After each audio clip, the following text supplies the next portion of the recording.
Jangan merasa sudah selamat. Jangan termakan dengan teologi kalau sudah Kristen sudah selamat. Kalau sudah dibaptis sudah selamat. Salah itu.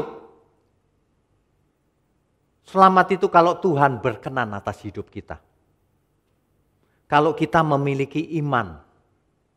Iman yang hidup bukan iman yang mati. Apa itu iman yang hidup?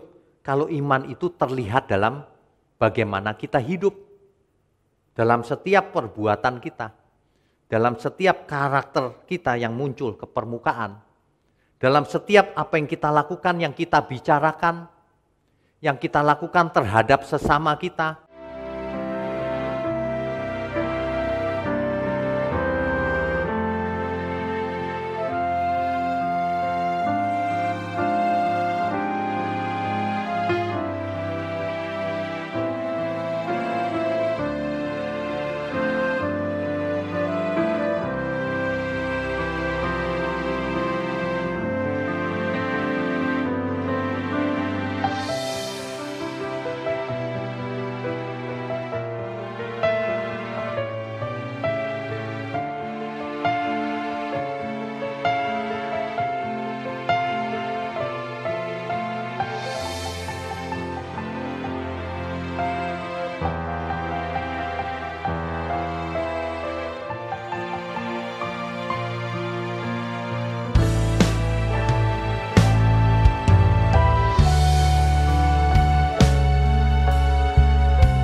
Shalom Bapak Ibu Jemaat Tuhan, dimanapun kita berada saat ini, mari kita datang kepada Tuhan untuk memuji menyembah Dia. Kita persiapkan segala keberadaan kita dengan tulus, dengan sikap hormat, kita mau menyembah Tuhan. Mari saya mengundang kita untuk bangkit berdiri Bapak Ibu. Kita berikan terlebih dahulu tepuk tangan yang meriah bagi Tuhan. Sebab ada kuasa dalam pujian umatnya. Amin. Mari dengan semangat kita bertepuk tangan bagi Tuhan.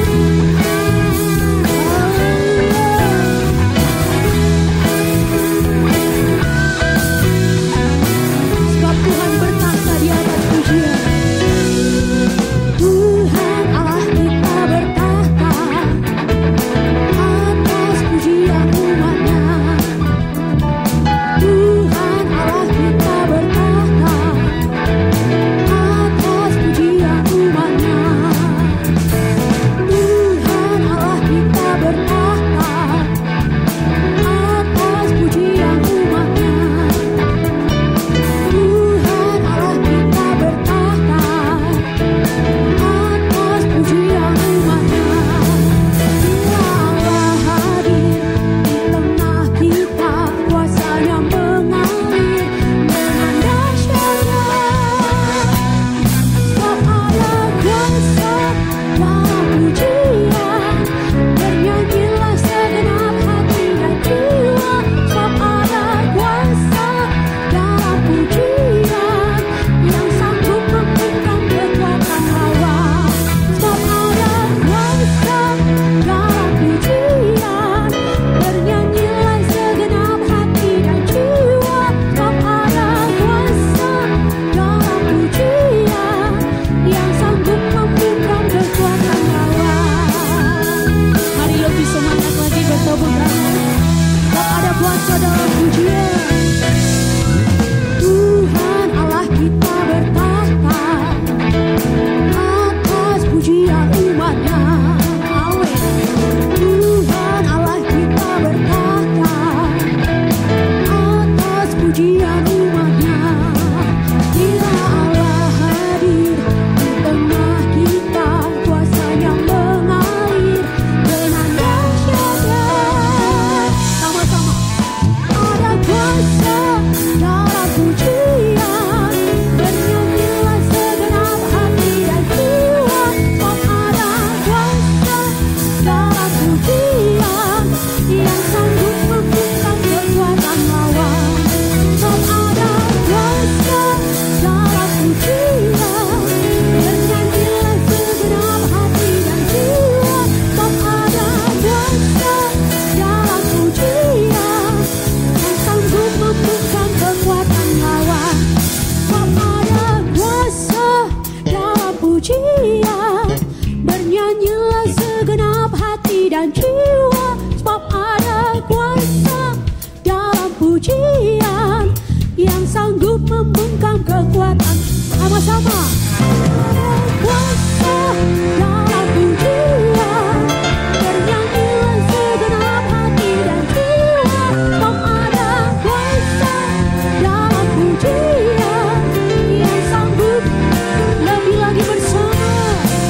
Ada kuasa dalam pujian, bernyanyilah segenap hati dan jiwa.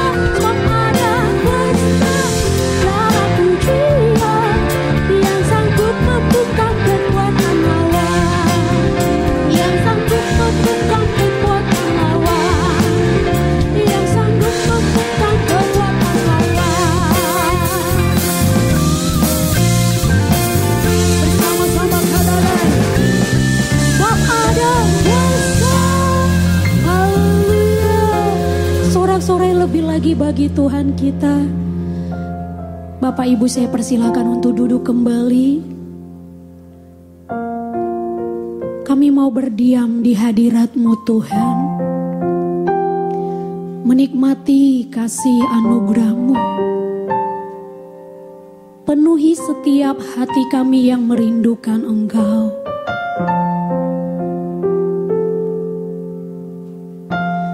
Penuhi hatiku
kami mau berdiam di hadirat-Mu Tuhan. Kami rindu mendengar suara-Mu. Kami rindu Engkau berbicara Tuhan. Kami sebagai tanah liat, Engkau penjunan kami. Haleluya. Ku rindu selalu mendengar suara-Mu Tuhan. Roh Kudus berikan hati peka, agar ku pahami kehendak-Mu dan turuti rencana-Mu.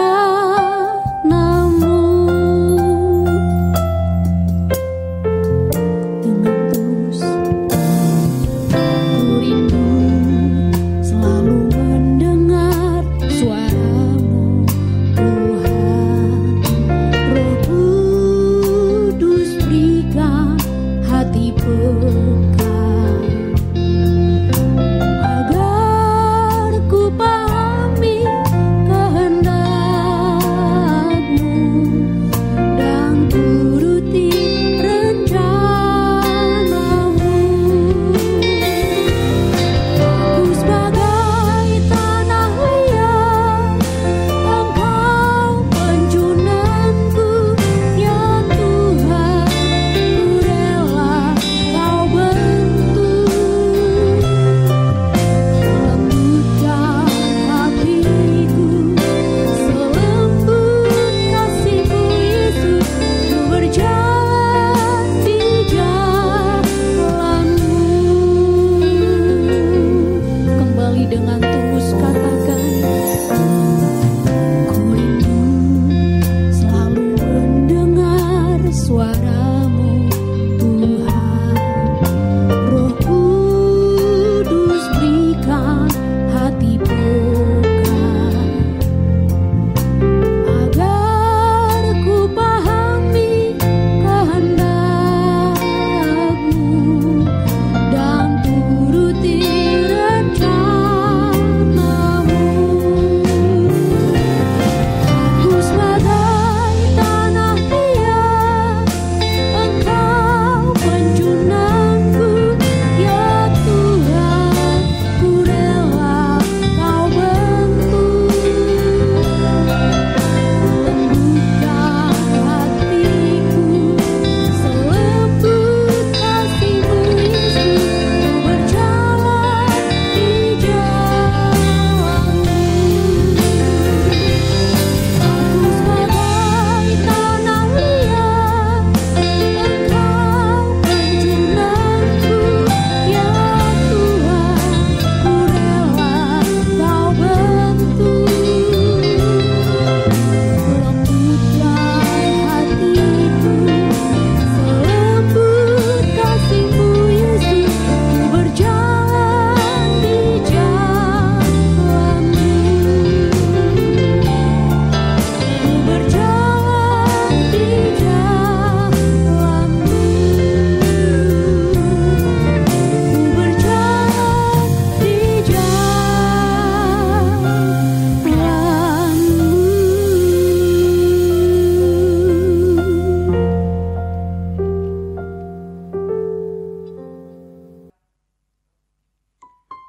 Shalom Bapak Ibu, Saudara sekalian. Di minggu pagi ini kita berjumpa kembali. Kita akan mendengar firman kebenaran yang pastinya akan memberkati kita semua. Untuk itu ajak seluruh keluarga untuk bersiap-siap mendengar firman Tuhan. Mari kita berdoa. Bapa di surga, dari hari ke hari hidup kami mengalir menuju masa depan. Tapi kami tahu bahwa masa depan bukanlah acak, tapi masa depan harus diarahkan bersama pimpinan Roh Kudus. Terima kasih Bapa, urapi mulut hamba-Mu untuk menyampaikan kebenaran ini, agar semua anak-anak-Mu dimanapun berada boleh menyongsong masa depan yang jelas dan terarah sesuai rencana Tuhan. Hanya di dalam nama Tuhan Yesus kami sudah berdoa dan mengucap syukur. Amin. Bapak Ibu sekalian, ada satu pengertian yang selama ini beredar luas, dipercaya oleh banyak orang, bahwa masa depan itu sudah ditentukan oleh Tuhan. Kalau terjadi kecelakaan, ya memang itu sudah ditentukan Tuhan. Kalau terjadi orang tidak lulus ujian, ya memang sudah takdir. Kalau seseorang murtad, ya memang itu sudah dipredestinasikan oleh Tuhan. Kalau seseorang cerai bahkan, ada yang berkata, ini pun dipredestinasikan oleh Tuhan. Ditentukan oleh Tuhan. Seolah-olah masa depan itu adalah skenario ilahi, skenario dari surga, yang sudah ditulis oleh Tuhan dalam suatu skrip. Dunia ini tinggal ditekan tombol play, dan semua kita pemain-pemainnya. Seolah-olah masa depan sudah ditulis. Pengertian ini akan merusak cara berpikir seseorang. Akan mengarahkan bagaimana ia hidup. Itu sebabnya banyak orang menjadi pecundang, bukan pemenang. Seorang pecundang akan berkata, ya memang sudah nasibku begini. Tapi seorang pemenang tidak pernah menyerah. Aku harus berusaha. Aku harus berusaha mengerti. Aku bisa, kalau orang lain mengerti, aku harus mengerti. Kalau Tuhan perintahkan supaya aku sempurna, aku harus berusaha sempurna. Aku mau nurut Tuhan, disuruh apa saja. Sebab masa depan itu dinamis. Bukan statis, belum ditentukan, belum ditulis.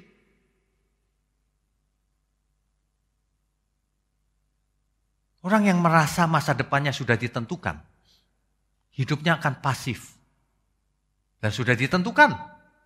Berusaha seperti apapun kau nggak akan sukses, bro. Sudah ditentukan.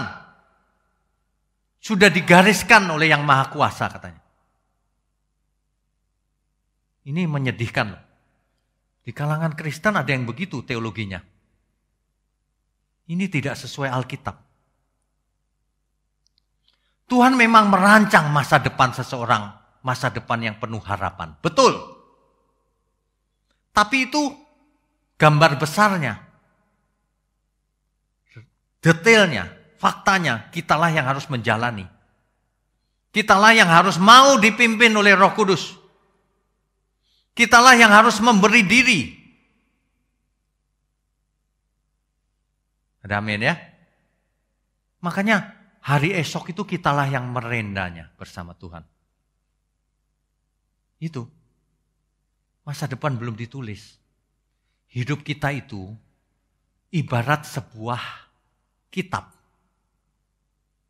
Ibarat sebuah buku. Ya. Sampul depannya adalah tanggal lahir kita. Halaman demi halaman adalah tahun-tahun yang kita lewati, yang kita alami. Seandainya seseorang umurnya 70 tahun, maka buku itu tebalnya adalah 70 lembar. Seandainya satu lembar itu 1 tahun. Ini perumpamaan ya Bapak Ibu ya. Kalau umur kita 70 lembar, misalnya ini. Padahal tidak ditentukan 70 lembar. Kalau seseorang hidup sembarangan, makan sembarangan, akan banyak penyakit. Dan itu biasanya akan mengakibatkan umurnya semakin pendek. Kalau seseorang jaga kesehatan dan sebagainya akan lebih panjang. Meskipun tidak bisa panjang sekali, nggak bisa. Tapi lebih panjang dibanding orang yang tidak menjaga kesehatan. Pasti dong. Apa artinya? Masa depan atau kematian seseorang belum ditentukan oleh Tuhan. Tanggalnya, jamnya, Belum ditentukan, tergantung kita. Ada amin semua? Pengertian ini harus dimengerti dengan benar. Memang ada hal-hal yang di luar kendali kita, betul. Tapi sebagian ada dalam kendali kita. Memang kehendak bebas kita tidak bisa sesuka-sukanya, nggak bisa. Karena memiliki kehendak bebas, aku mau terbang Tuhan. Nggak bisa, nggak punya sayap. Tapi kita bisa memilih hidup seperti apa setiap harinya. Nah, untuk menentukan masa depan kita. Kalau seorang anak malas belajar, masa depannya buruk, saudara. Biasanya ya, ini secara umum. Tentu saja ada perkecualian. Nanti dia memang nggak sekolah sih, tapi akhirnya kerja keras, bisnisnya sukses. Dan ia menjadi cerdas. Bisa juga. Tapi secara umum, kalau orang tidak belajar malas, ia akan menuai di masa depan. Masa depan itu diserahkan kepada kita sebagian. Ya, oleh karena itu Alkitab berkata, perhatikanlah bagaimana engkau hidup, supaya engkau tidak terjerat. Perhatikanlah bagaimana engkau bergaul, sebab pergaulan yang buruk merusak kebiasaan yang baik. Sebab itu perhatikanlah, baik engkau makan, minum, apapun lakukan untuk kemuliaan Tuhan. Sebab itu berubahlah menurut pembaharuan akal budimu. Jangan serupa dengan dunia ini.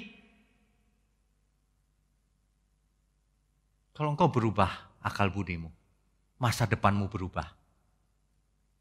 Kalau orang tidak bertobat, masa depannya binasa. Kalau seseorang bertobat, masa depannya berubah. Masa depan yang penuh harapan. Ini membuktikan bahwa masa depan belum ditentukan oleh Tuhan. Belum ditulis. Makanya konsep predestinasi itu salah. Sebagian sudah ditentukan selamat, sebagian sudah ditentukan binasa. Salah itu. Karena Alkitab mencatat ternyata Tuhan tidak menghendaki seorang pun binasa. Coba kita baca baik-baik. Jangan melawan Alkitab. 2 Petrus 3 ayat 9. Tuhan tidak lalai menepati janjinya. Sekalipun ada orang yang menganggapnya sebagai kelalaian, tetapi ia sabar terhadap kamu. Mengapa? Karena ia menghendaki supaya jangan ada yang binasa, melainkan supaya semua orang berbalik dan bertobat. Bukan Tuhan yang menentukan. Tuhan kasih waktu terhadap kita semua, supaya semua kita berbalik dan bertobat. Ini buktinya jelas. Tuhan tidak menginginkan ada yang binasa. Jadi kalau ada doktrin yang mengajar, Tuhan menentukan sebagian selamat, sebagian binasa, itu salah. Itu menolak ayat Alkitab ini. Berani menolak ayat Alkitab? Jangan coba-coba. Kamu menolak firman Tuhan, ya kamu terkutuk. Ya. Jadi orang itu harus jujur. Sebab masa depan tergantung dari sikap hati kita. Orang yang gak jujur akan dijauhi orang-orang banyak. Masa depannya suram. Juga Tuhan tidak mau dengan orang yang tidak jujur. Buku itu ibarat, hidup kita itu ibarat sebuah buku tadi. Halaman demi halaman kita buka sambil menulis sesuatu di sana. Yang menulisi buku kehidupan kita itu kita. Bagaimana kita hidup? Apakah kita takut Tuhan atau tidak? Apakah kita mengasihi Tuhan atau tidak? Apakah kita melakukan kehendak Tuhan atau tidak? Itu yang menulisi kehidupan kita itu kita. Bukan Tuhan yang nulis. Dan kita hanya sebagai robot. Yang di play, di remote control. Bukan. Kita yang menentukan. Kita punya kehendak bebas. Itu bukti nyata. Banyak orang tidak mengerti atau tidak mau mengerti. Ini yang parah. Kalau kita sudah ada di halaman ke berapa misalnya? Contohnya halaman 60. Misalnya cuma 70 halaman. 10 halaman lagi itu Yang lalu tidak bisa dirubah, sudah terjadi, sudah lewat. Ada tulisan yang memalukan, ada tulisan yang menyedihkan, ada tulisan yang dalam dosa. Kan banyak orang berbuat salah di masa lalu kan, kita semua pernah salah juga. Salahnya beda-beda aja. Ya, yang lalu kita tidak bisa rubah sih, karena sudah tertulis. Tapi yang ke depan belum tertulis. Mari belajar menulisnya. Agar tulisan itu tulisan yang berkenan bagi Tuhan. Agar ketika kita sampai di halaman terakhir, itu adalah hari kematian kita. Kita didapatinya berkenan. Kita disambut menyongsong Tuhan di awan-awan. Mestinya begitu ya Bapak Ibu ya. Ada amin ya semua? Saya yakin tidak ada seorang pun ingin binasa. Tidak ada. Tetapi banyak orang tidak merencanakan masa depannya. Itu masalah. Sebab kalau ditanya, filosofinya begini. Aku mengalir saja Pak, seperti angin, seperti air. Hidupnya mengalir seperti air. Bayangkan. Air mengalir, kalau kita mandi, air mengalir kemana? Ke got. Kalau orang tidak menata hidupnya mengalir ke neraka.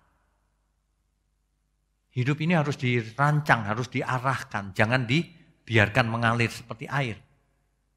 Ada yang menjawab, aku mah mengikuti angin bertiup Pak. Kemana angin bertiup? Angin bertiup tidak tentu rimbanya. Dan ia hilang. Hidup ini bukan seperti angin. Perhatikanlah bagaimana engkau hidup. Roh kebenaran itu akan memimpin kamu kepada seluruh kebenaran. Beri diri dipimpin.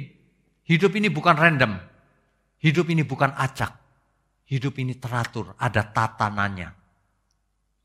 Kalau kita hidup sesuai tatanan Tuhan, hidup dalam kebenaran, maka Tuhan berkenan. Tapi sebaliknya kalau kita hidup sembarangan, maka Tuhan tidak berkenan. Tatanan ini sangat sederhana loh. Siapapun mengerti. Tatanan tabur tuai. Barang siapa menabur, ia menuai seperti yang ia tabur. Sesuai, Tuhan itu adil. Amin ya. Masa depan itu kita yang menentukan, dipimpin Roh Kudus. Maka seseorang yang sudah belajar kebenaran bisa murtad. Ia bisa menolak anugerah Tuhan. Buktinya Alkitab mengatakan demikian. Yang dahulu mengecap karunia roh. Sekarang murtad lagi. Waduh. Bapak Ibu, seseorang taat atau murtad itu belum ditakdirkan oleh Tuhan. Itu keputusan pribadi kita. Jangan teracuni oleh teologi-teologi tertentu itu. Ya, amin ya. Mari kita baca ayatnya. Banyak orang, saya nggak tahu pernah baca ayat ini apa enggak. Makanya buat teologi aneh-aneh begitu. Ibrani 6 ayat 6. Namun yang murtad lagi. Apa maksudnya? Kita mesti baca dari ayat 4. Ayat 4. Sebab mereka yang pernah diterangi hatinya, yang pernah mengecap karunia surgawi, dan yang pernah mendapat bagian dalam Roh Kudus. Ini orang yang bertobat loh sebenarnya. Dan yang mengecap firman yang baik dari Allah, dan karunia-karunia dunia yang akan datang. Ini orang yang sudah bertobat. Tapi ayat 6-nya, namun yang murtad lagi. Tidak mungkin dibaharui sekali lagi sedemikian hingga mereka bertobat. Gak mungkin. Kamu sudah mengecap kebenaran, semua sudah tahu. Sekarang murtad. Gak bakalan bisa sembuh lagi. Kenapa? Lah kebenaran saja sudah bisa membuat dia murtad. Apalagi gak ada obat lain lagi. Imun dia. Dia mengalami autoimun rohani. Mengerikan kalau lihat orang-orang seperti ini. Kalau lihat orang-orang begini, aduh, bisa tobat lagi enggak ya? Kita doakan supaya bisa tobat lagi. Tapi saya ragu, karena ada firman Tuhan seperti ini. Sudah mendengar firman yang benar, Injil yang benar. Tapi jadi jahat lagi sekarang. Lebih jahat dari orang dunia. Duh, sedih kita lihatnya. Ya, ini membuktikan bahwa manusia bisa menolak anugerah Tuhan. Jadi teori itu salah. Manusia tidak bisa menolak anugerah. Ini buktinya, ada ayatnya. Ada amin ya semua ya. Masa depan itu meskipun kelihatannya sekarang sudah bertobat, bisa murtad lagi ternyata. Makanya yang selamat adalah yang tekun sampai akhir. Yang tidak pernah murtad lagi. Itu kuncinya. Makanya kita harus setia sampai akhir. Setia sampai menutup mata. Mestinya demikian. Ada amin ya. Hati kita ini kita yang menggerakkan. Hati kita ini kita yang menggerakkan, saudara. Bukan di remote control dari surga. Itu sebabnya Alkitab mengatakan, Tuhan sendiri yang mengatakan, kalau kamu mengasihi aku, kamu pasti melakukan seluruh perintahku. Hati ini kita yang menggerakkan, apakah kita mau mengasihi Tuhan atau tidak. Jangan menyalahkan siapa-siapa. Semua karena kita, oleh dorongan diri sendiri. Kita yang memutuskan setiap tindakan kita, setiap perbuatan kita. Kita yang memutuskan apakah kita pelit atau tidak. Kita yang memutuskan apakah kita orang yang bisa dipercaya dalam hal kecil, hal besar atau tidak. Bukan takdir, bukan predestinasi. Ingat itu baik-baik. Konyol sekali orang-orang merasa aku sudah ditakdirkan begini, Pak. Aku memang pemalas, takdirnya dari Tuhan. Bukan. Itu kau yang memutuskan. Amin ya. Pada kesempatan ini saya cuma mau mengingatkan kita semua. Bahwa kita itu diberi hak istimewa oleh Tuhan. Barang siapa menerimanya, diberi kuasa supaya menjadi anak-anak Allah. Kita ditebus dosa kita, kita diberi Roh Kudus, kita diberi firman Tuhan yang benar, dan kita disertai Tuhan dalam segala hal untuk mendatangkan kebaikan kalau kita percaya. Tapi hak itu, exousia itu, tidak berguna apa-apa kalau kita tidak mau dipimpin Tuhan. Kita tidak mau dipimpin oleh Roh Kudus. Gak berguna. Diberi hak tapi tidak dipakai haknya. Tidak melakukan kewajibannya. Sebab setiap hak ada kewajibannya. Makanya ya, hidup kita itu seperti buku atau kitab yang dibaca banyak orang.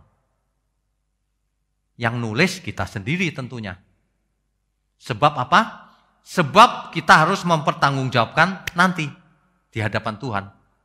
Selama kita hidup, apa yang kita perbuat.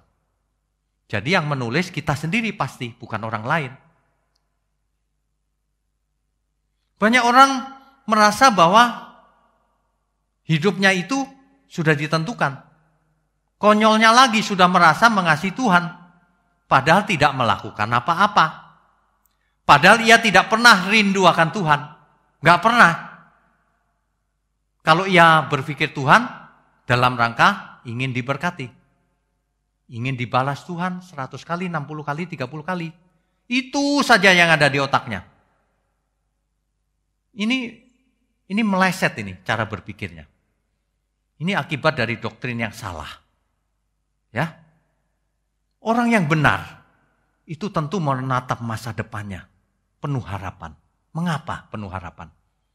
Sebab kita diberi hak istimewa. Sebab Tuhan menyertai kita. Sehingga setiap langkah kita harus selaras dengan Roh yang memimpin kita. Itulah arti dipimpin oleh Roh. Setiap orang yang dipimpin oleh Roh ialah anak-anak Allah. Masa depan kita mau menjadi anak Allah atau tidak, tergantung dari Hari ini tergantung dari diri kita. Apakah kita mau berjalan seiring dengan roh? Ataukah kita berjalan sendirian tanpa roh? Roh Kudus maksudnya. Amin ya. Ada satu lagu ya. Itu nyanyian hidup kita itu. Ini figuratif ya. Itu bukan sekedar nada-nada pujian lewat mulut. Tapi lewat perbuatan. Ada amin ya. Kita itu dalam seluruh hidup kita itu ibarat musik yang didengar semua orang. Nyanyian hidupku, hidupku, tak sekedar syair lagu dan irama. Nyanyian hidupku, hidupku, melakukan kehendak-Mu Bapa. Itu nyanyian yang merdu loh. Banyak orang punya banyak kegiatan, tapi melakukan kehendaknya sendiri. Itu terdengar fales di telinga Tuhan. Itu kamu ngapain? Ngadain ibadah, KKR, menarik persepuluhan untuk diri sendiri. Menarik persepuluhan itu untuk berkat banyak orang. Ingat, saya bukan anti persepuluhan. Jangan dipotong-potong video ini. Persepuluhan itu harus bagi yang mampu. Tetapi itu harus digunakan untuk banyak orang sebagai berkat. Bukan dikantongin sendiri. Kecuali gerejanya kecil, persepuluhannya hanya pisang, buah-buahan, hanya 1.000-2.000, yaitu untuk hidup pendetanya. Gak masalah kok, ini bukan soal uang. Ini soal kebenaran. Amin ya. Jangan nyanyian kita hidupnya didengar orang fales. Apa itu hidup katanya, hidup untuk Tuhan? Ada amin ya. Nyanyian hidupku, hidupku, tak sekedar syair lagu dan irama. Nyanyian hidupku, hidupku, melakukan kehendak-Mu Bapa. Itu pun nyanyian yang nyanyi kita. Yang menulis masa depan itu adalah kita, saudara. Oleh sebab itu persiapkan diri baik-baik. Apa sih yang harus kita lakukan untuk menulis masa depan kita yang penuh harapan? Yang pertama, berubahlah menurut pembaharuan budimu. Akal budi kita itu tidak boleh seperti orang dunia. Tidak ada harapan itu. Hidup untuk dirinya sendiri, sukses untuk dirinya sendiri, nggak ada harapan itu. Ditolak Tuhan. Dari mana kita belajar berubah akal budi kita? Dari firman yang benar. Oleh sebab itu jangan dengar sembarang firman yang cuma enak didengar seperti dongeng, yang mistik-mistik seperti perdukunan. Jangan dengarin yang begitu. Dengar yang Alkitabiah. Kalau mau benar, kalau mau menulis masa depan dengan rencana Tuhan. Amin ya. Dan yang terutama, sikap hati kita. Bagaimana kita menjalani hidup? Kalau kita menyongsong masa depan, apa sih yang kita rindukan dalam hidup ini? Banyak orang rindu akan kaya raya, rindu harta, rindu memuaskan kedagingannya, rindu populer, rindunya duniawi. Mestinya kita semua rindu Tuhan. Seperti rusa yang rindu sungai-Mu Tuhan. Itu sebenarnya kerinduan yang benar itu seperti rusa yang merindukan air. Amin. Mengapa rusa merindukan air? Sebab ia butuh air. Itulah yang menghidupkannya. Sebab ia harus dekat air untuk menghilangkan aroma tubuhnya. Supaya kalau ada binatang buas tidak terdeteksi. Artinya air itu perlindungannya juga. Amin Bapak Ibu. Mari mulai sekarang belajar seperti rusa merindukan sungai-Mu Tuhan.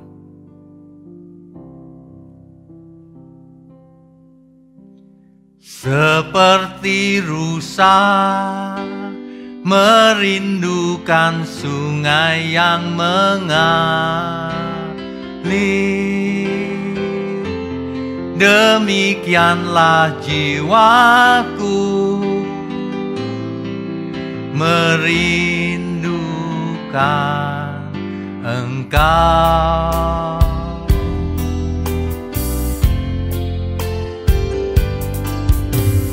Tuhan Rajaku, padamu sangat haus jiwaku. Bila ku boleh datang menyembah-Mu Tuhan, sekalipun dagingku dan hatiku habis lenyap, gunung batuku dan bagianku tetaplah Allah selamanya.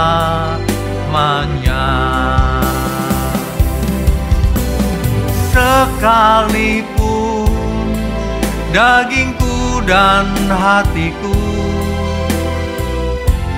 habis lenyap, gunung batuku dan bagianku tetaplah Allah selamanya.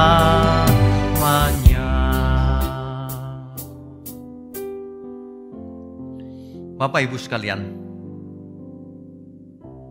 keputusan kita hari ini akan menulis masa depan kita. Kalau kita salah berbuat keputusan, masa depan kita berubah.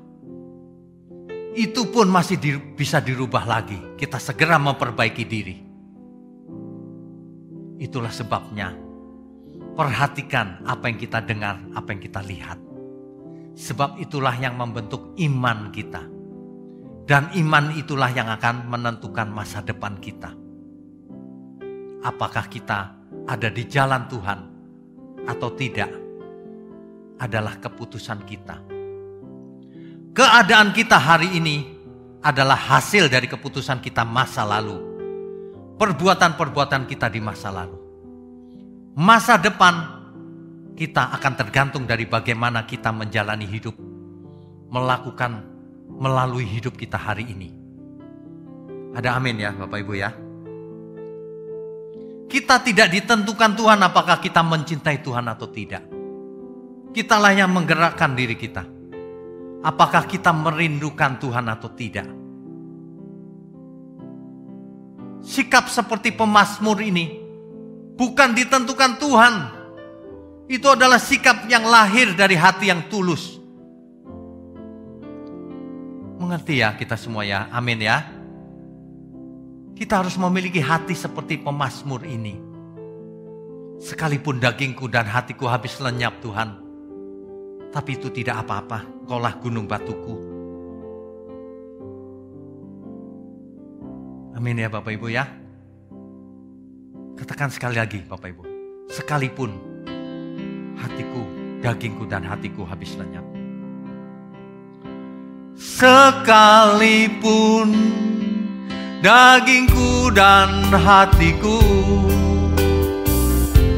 habis lenyap. Gunung batuku dan bagianku, tetaplah Allah selamanya.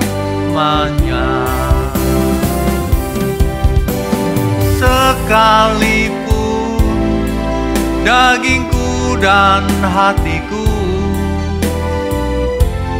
habis lenyap,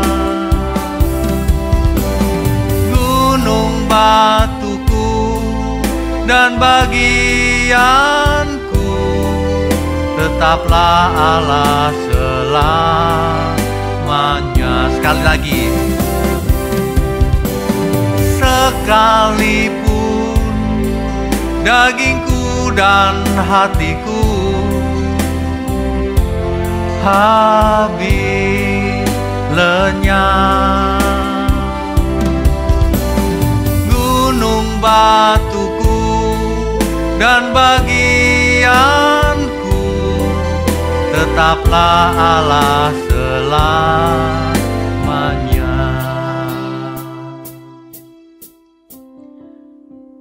Pilihan di tangan kita.